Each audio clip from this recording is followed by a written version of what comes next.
నమస్తే. Welcome to Vishwada astrology. So, ఈ వీడియోలో మనం గోచార రీత్యా మిథున రాశిలో సంచరిస్తున్న గోచార గురుడు తన యొక్క వక్రీకరణని వదిలి సవ్య దిశలోకి మారడం వల్ల మీ యొక్క రాశికి ఎలాంటి ఫలితాలుంటాయనేది తెలుసుకుందాం. సో, ఈ యొక్క ట్రాన్సిట్ అనేది మార్చ్ 11 నుంచి జూన్ 1 వరకు జరుగుతుందనమాట. సో, జనరల్‌గా గురుడు వక్రీకరణ వదిలి ఈ నార్మల్ సవ్య దిశలోకి డైరెక్ట్ మోషన్‌లోకి వచ్చిన ప్రతిసారి కూడా అస్ట్రాలజర్స్, ఆస్ట్రోనమర్స్ అందరూ కూడా ఇక కాస్మిక్ రీసెట్ అనే పదాన్ని ఎక్కువ వాడుతూ ఉంటారు. ఎందువల్ల అంటే గురుడు అత్యంత శుభగ్రహము అండ్ కారకత్వాలన్నీ కూడా గురుగ్రహ కారకత్వాలన్నీ కూడా ధనానికి సంబంధించి కావచ్చు, ధనాన్ని ఇంప్రూవ్‌మెంట్‌కి సంబంధించి కావచ్చు, ఇంకేదైనా వృత్తి వ్యాపారాల్లో అదృష్టాన్ని తీసుకురావడం ఇలాంటి వాటన్నిటికి కూడా కారకుడు అవుతూ ఉంటాడు. అండ్ అది గురుడున్న రాశిని బట్టి, రాశి తత్వాన్ని బట్టి మీ యొక్క జన్మరాశి నుంచి ఆ యొక్క గురుడున్న రాశి ఎన్నో రాశి అయిందో, అన్నవ రాశి యొక్క కారకత్వాలని బట్టి అది కొన్ని ఫలితాలు మారుతూ ఉంటాయి.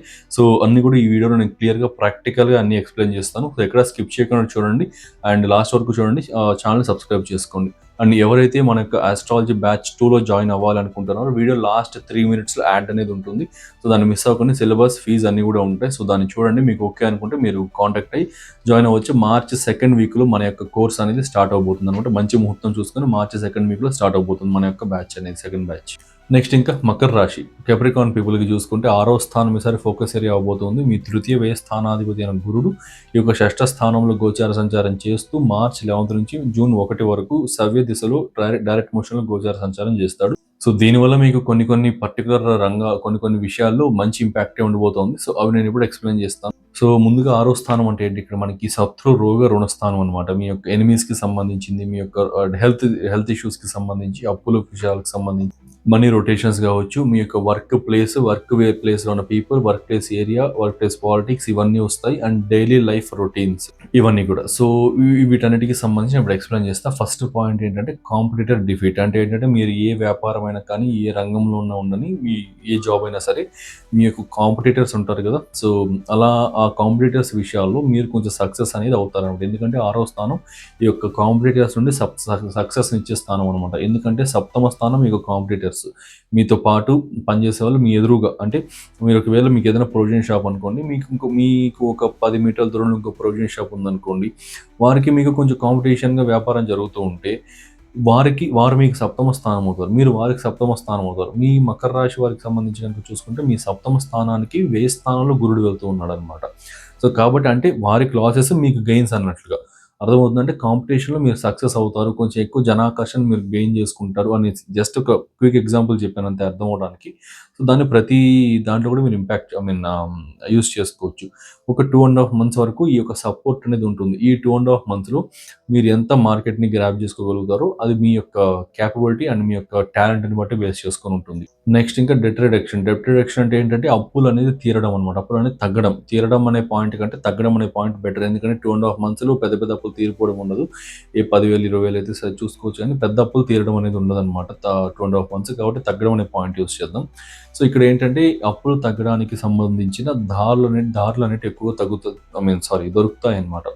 ఎందుకంటే ఇక్కడ గురుడు 6వ స్థానంలో ఉన్నప్పుడు పర్టిక్యులర్‌గా మీకు 6వ స్థాన అన్నిటిని కూడా కొంచెం సపోర్ట్ చేస్తాడు. ఎక్స్‌పాన్షన్ అనేది చేస్తాడు. గురుడు చేసే పని అది ఎక్స్‌పాన్షన్ చేస్తాడనమాట. సో, 6వ స్థానానికి అప్పులు ఎలా ఉంటాయంటే అప్పులు పుట్టడము జరుగుతుంది, తీరడము జరుగుతుంది. తీరే మార్గాలు దొరకడము జరుగుతుంది. సో, ఒకవేళ అప్పుల కోసం ట్రై చేస్తుంటే బ్యాంక్ లోన్స్ కోసం ట్రై చేస్తూ ఉన్న బ్యాంక్‌కి సంబంధించిన విషయాలు లేదా ఇంకెవరైనా పర్సనల్‌గా మీ బంధువర్గాల్లో కావచ్చు, మీ ఫ్రెండ్స్ దగ్గర నుంచి లోన్స్ కోసం ట్రై చేస్తూ ఉన్నా వాళ్ళు ఇస్తా అని చెప్తూ డిలే చేస్తూ ఉంటే వారి దగ్గర నుంచి మీకు డబ్బులు రావడం కానీ ఇట్లాంటివన్నీ కూడా జరుగుతాయన్నమాట. అండ్ యాస్ వెల్ యాస్ ఎవరైతే ఎక్కువ విపరీతంగా అప్పుల విషయాల్లో బాధపడుతూ ఉన్నారో అలాంటి వారికి అప్పులు తీర్చుకోవడానికి ఒక మంచి మార్గం దొరకడం కూడా ఖచ్చితంగా ఉంటుంది. So, okay. సో, మీరుంటున్న ఫేజ్‌ని బట్టి గురుడిచ్చే ఫలితాలు మారుతూ ఉంటాయి. మీరు ఒకవేళ అప్పుల ఫేజ్‌లో ఉంటే అప్పులు తీరడానికి సపోర్ట్ చేస్తాడు. అప్పులు లేకుండా మీరు అప్పు రాలేదు, డిలే అవుతోంది అనుకుంటే అప్పులు రావడానికి సపోర్ట్ చేస్తాడు. ఓకే. సో, ఇట్లా ఉంటున్న ఫేజ్‌ని బట్టి జూపిటర్ యొక్క రిజల్ట్స్ అనేది బేస్ అయి ఉంటుందన్నమాట. అండ్ డిసిప్లైన్ ఇంప్రూవ్ అవుతుంది. లైక్ ఏంటంటే రోజువారీ పనులు కావచ్చు, డైలీ లైఫ్ రొటీన్స్ కావచ్చు అన్నీ కూడా చాలా ఇంప్రూవ్ అవుతాయి. నెక్స్ట్ ఇంకా హెల్త్ అనేది కొంచెం బెటర్‌గా హీల్ అవుతుంది. 6వ స్థానంలో గురుడు ఉన్నప్పుడు ఏంటి అంటే ఈ గట్ ఇష్యూస్ కావచ్చు, నర్వస్ సిస్టమ్ ఇష్యూస్ కావచ్చు ఇట్లాంటివన్నీ అది కూడా పర్టిక్యులర్ మకర రాశి వారికి 6వ స్థానంలో గురుడు. Okay. Gut issues, nervous system issues ఎందుకంటే అంటే నర్వస్ సిస్టమ్కి సంబంధించిన గ్రహం బుధుడు యొక్క రాశి అయినా మిథున రాశిలో ప్లేస్ అయినాడు అనమాట గురుడు. సో మళ్ళీ జూపిటర్ గురుగ్రహం అంటే మీ ఇక్కడ ఈ యొక్క లివర్కి సంబంధించింది కావచ్చు, ఫ్యాట్కి సంబంధించి కావచ్చు, ఇవన్నీ కూడా వస్తాడు ఆబ్వియస్గా. అవి పక్కన పెడితే పర్టికులర్గా హీల్ చేసే ఏరియాస్ మాత్రం ఈ stomach gut issues and as well as ఈ యొక్క నర్వస్ సిస్టమ్కి సంబంధించిన ఇష్యూస్ అనమాట. అండ్ ఒక చిన్న నెగిటివ్ సైడ్ చూసుకుంటే 6వ స్థానంలో గురుడు ఉన్నప్పుడు కొంచెం లావ్ అవ్వడానికి కూడా అవకాశాలు ఉంటాయి. ఈ బ్యాడ్ కొలెస్ట్రాల్ కూడా చేరడానికి అవకాశాలు ఉంటుంది. అదొక్కటి కాస్త ప్రాబ్లం.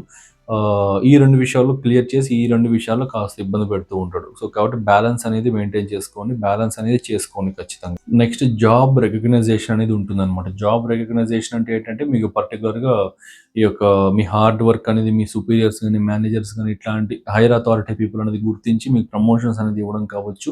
అండ్ కొత్త ఇనిషియేటివ్స్ అనేది తీసుకురావడం కానీ, తృతీయ స్థానం కదా న్యూ ఇనిషియేటివ్స్ అనమాట. సో ఖచ్చితంగా కొత్త ఇనిషియేటివ్స్ అనేది మీకు ఇంప్రూవ్మెంట్ చేయడం అని తీసుకురావడం అనేది జరగడం కానీ ఇలాంటివన్నీ కూడా ఎక్కువగా ఉంటాయి. And pet and domestic help అంటే ఏంటంటే ఏదైనా ఇంటికి మీరు ఏదైనా పెట్స్ని తీసుకురావాలనుకుంటూ ఉన్నా, లైక్ కుక్కలు, పిల్లులు ఇట్లాంటివి ఉంటాయి కదా. సో ఇట్లా ఈ కుక్కని కానీ, పిల్లిని కానీ, చేపలు కానీ ఏదో ఒకటి ఇట్లా ఈ పెట్స్ని ఇంటికి తీసుకురావాలనుకుంటూ ఉంటే ఈ టైం అనేది కొంచెం బెటర్ టైం అనమాట. కొంచెం మంచి ఫేజ్ అనమాట. లైక్ దానికి సంబంధించిన డొమెస్టిక్ హెల్ప్ అనేది కొంచెం ఉంటుంది. అంటే ఇది వెరీ జనరిక్ ప్రెడిక్షన్, ఇది లాస్ట్ ప్రెడిక్షన్ మాత్రం. బట్ అది కొంతమందికి మాత్రం వర్తిస్తుంది. సో అది గమనించండి. సో ఇదనమాట మీకు 5 to 6 హైలైటెడ్ ప్రెడిక్షన్స్. ఈ 2.5 monthsలో మోస్ట్ ఇంపాక్ట్ అయ్యే ప్రెడిక్షన్స్ ఇవి. సో వీటిని ఫాలో అవ్వండి. అండ్ స్క్రీన్ పైన డిస్ప్లే అవుతున్న నెంబర్కి కాంటాక్ట్ అవ్వచ్చు. మీకు any type of consultations me screen పైన డిస్ప్లే అవుతున్న నెంబర్కి కాంటాక్ట్ అవ్వచ్చు. అండ్ మీకు నచ్చితే ఛానల్ సబ్స్క్రైబ్ చేసుకోండి. ఇంకా చాలా చాలా మంచి వీడియోస్ తీసుకొస్తూ ఉంటా. ఉగాది ఫలితాలు ఉన్నాయి. సో వాటి గురించి చాలా వర్క్ చేస్తున్నాను అనమాట. చాలా మంచి ఫలితాలు అయితే మీకు తీసుకొస్తాయి ఉగాది ఫలితాలు. సో అది చూసుకోండి. అండ్ నెక్స్ట్ ఇంకా ఒక 10 seconds తర్వాత మీకు వీడియో యాడ్ అయితే ప్లే అవుతుంది. మన ఆస్ట్రాలజీ కోర్స్ బ్యాచ్ 2కి సంబంధించిన యాడ్ ప్లే అవుతుంది. సో దాన్ని చూడండి. మీకు అంతా చూసి మీరు ఒకవేళ కోర్సులో జాయిన్ అవ్వాలి అనుకుంటే దాన్ని చూడండి. దాంట్లో ఫీజ్ స్ట్రక్చర్ కానీ, ఫీజ్ సిలబస్ కానీ, కోర్స్ ఫీజు కానీ అన్నీ కూడా ఉంటుంది. సో అన్నీ చూసి మీకు ఓకే అనుకుంటే, నిజంగా ఇంట్రెస్ట్ ఉంటే మీరు కాంటాక్ట్ అవ్వచ్చు. And KP astrology beginner level నుండి prediction level of KP astrology వరకు కూడా ఎక్స్ప్లెయిన్ చేయడం జరుగుతుంది అనమాట. సో ఒక బ్యూటిఫుల్ ఎక్స్పీరియన్స్ అయితే పొందుతారు ఈ కోర్స్ అనేది జాయిన్ ఎండ్ అయ్యే టైం కల్లా కూడా. సో ఇదనమాట. So thanks for watching. Have a nice day. So మీరు కూడా ఇలాంటి యాక్యురేట్ ప్రెడిక్షన్స్ ఇవ్వాలి అండ్ ట్రూ ఆస్ట్రాలజీ నేర్చుకోవాలనుకుంటున్నారా? Without any bluff and unnecessary theories ఏమీ లేకుండా only core concepts plus predictive techniques and great astrological knowledge ని gain చేసుకోవాలనుకుంటే here is the chance. మన విశ్వ ఆస్ట్రాలజీ నుండి నేను ఒక అద్భుతమైన కోర్స్ అయితే లాంచ్ చేశాను. ఇది completely live plus practical plus beginner friendly. ఆస్ట్రాలజీలో ఏమి రాని వారు కూడా ఈ కోర్స్ జాయిన్ అయ్యి మాస్టర్ అవ్వచ్చు అనమాట. ఆస్ట్రాలజీలో మాస్టర్ అయితే అవ్వచ్చు. దీంట్లో నేను నా years of experience and research and knowledge ని ఒక స్ట్రక్చర్డ్ వేలో ఒక మంచి కోర్స్ లాగా డిజైన్ చేశాను. ఇది ఒక integrated and fast track course with 1.5 months duration and 22 to 24 live sessions with weekend classes అనమాట. మొత్తం కోర్స్ అంతా కూడా తెలుగు ప్లస్ ఇంగ్లీష్ రెండింటిలోనూ అవైలబుల్లో ఉంటుంది. ఈ integrated Vedic plus KP astrology కోర్సులో మీరు నేర్చుకోబోయే టాపిక్స్ వేదిక్ నుండి 12 zodiac signs, houses and planets, friendship and enmity among planets, key yogas and doshas, Vedic astrology ప్రకారం ఫైనాన్సెస్ ఎలా క్యాలిక్యులేట్ చేయాలి, మ్యారేజ్ ఎలా చూడాలి, కెరీర్ ఎలా చూడాలి, లైఫ్ గ్రోత్ ఎలా చూడాలి అన్ని కూడా ఎక్స్ప్లెయిన్ చేసి, ట్రాన్సిట్స్ అండ్ రెమెడీస్, ఇవి వేదిక్ లోని core concepts. Next moving to KP astrology. KP basics, zodiac divisions, సబ్లాట్స్, promise of the event ఎలా చూడాలి, ప్రామిస్ ఆఫ్ కస్పల్ సబ్లాట్ థియరీ, అసలు సబ్లాట్ అంటే ఏంటి, స్టార్ లాట్ అంటే ఏంటి, ఫలితాలు ఎలా ఉంటాయి, ప్లానెటరీ సిగ్నిఫికేటర్స్ ABCDEF సిగ్నిఫికేటర్స్ ని ఎలా ఫైండ్ అవుట్ చేయాలి, ఎలా క్యాల్కులేషన్స్ చేయాలి. సో ఇది చాలా కోర్ కాన్సెప్ట్ అనమాట. కేపీ ఆస్ట్రాలజీ మొత్తం ఈ సిగ్నిఫికేటర్స్ పైన ఆధారపడి ఉంటుంది అండ్ రూలింగ్ ప్లానెట్స్ పైన, సిగ్నిఫికేటర్స్ పైన, సబ్లాట్ పైన ఆధారపడి ఉంటుంది. సో కోర్ అయిన ఈ ABCDE సిగ్నిఫికేటర్స్ ఎలా ఫైండ్ అవుట్ చేయాలి, రూలింగ్ ప్లానెట్ థియరీ ఏంటి, రూలింగ్ ప్లానెట్స్ అంటే ఏంటి, పరిపాలక గ్రహాలను ఎలా చూడాలి, మెయిన్లీ కేపీ టెక్నిక్స్ అయితే నేర్పిస్తాను. Basic rules and advanced rules, ఇలా ఇంకా చాలా core concepts and predictive techniques, అద్భుతమైన ప్రెడిక్టివ్ టెక్నిక్స్ చెప్తాను. సో ఈ కోర్సులో మొత్తం అన్ని కూడా కవర్ చేస్తాను. సో ఇన్ని కోర్ కాన్సెప్ట్స్ చెప్తున్నారు, ఫీజు ఎక్కువ ఉంటుంది అనుకుంటున్నారా? జస్ట్ 12,000 మాత్రమే. లాంచ్ చేసిన price 20,000 and discounted price 15,000 and అందులో కూడా ఫస్ట్ జాయిన్ అయ్యే 12 మెంబర్స్కి 12,000కే ఈ కోర్స్ అయితే ప్రొవైడ్ చేయడం జరుగుతుంది. డైరెక్ట్గా మీరు లైవ్లో నా దగ్గర నుండే నేర్చుకుంటారు వయా ఆన్లైన్ క్లాసెస్. సో ఈ ఛాన్స్ అయితే మిస్ అవ్వకండి. లిమిటెడ్ బ్యాచ్ మాత్రమే. జాయిన్ అవ్వాలి అనుకుంటే కింద స్క్రీన్ పైన డిస్ప్లే అవుతున్న వాట్సాప్ నెంబర్కి మెసేజ్ చేయండి ఆర్ కాల్ చేయండి. See you in live sessions.